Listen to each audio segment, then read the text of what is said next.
গ্রেপ্তারের 40 দিনের মাথায় জামিন পেলেন ভাঙড়ের আইএসএফ এর বিধায়ক নওশাদ সিদ্দিকী।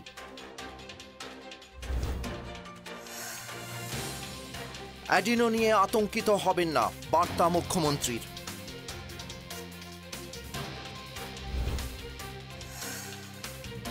সাগরদিঘির উপনির্বাচনে জয়ী বাম কংগ্রেসের জোট প্রার্থী বাইরন বিশ্বাস।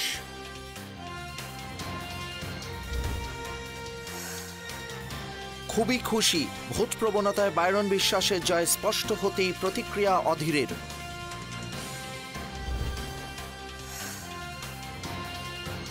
অনুব্রত মণ্ডলকে দিল্লি নিয়ে যেতে পারে ইডি, জানালো আসানসোলের সিবিআই আদালত।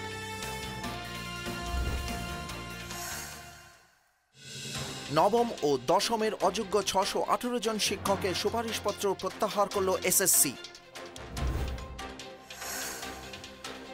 পঞ্চায়েত নির্বাচনের আগে পরিস্থিতি খতিয়ে দেখতে চলতি মাসে বঙ্গে আসছে বিজেপির সভাপতি জেপি নাড্ডা। ফের কোর্টে পেশ পার্থ চট্টোপাধ্যায়, কল্যাণময় গঙ্গোপাধ্যায়দের।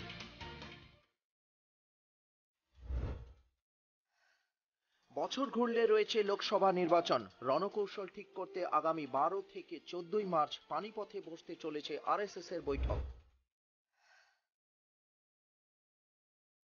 আদানি হিন্ডেনবার্গ ইস্যুতে বিশেষজ্ঞ কমিটি গঠন করল সুপ্রিম কোর্ট।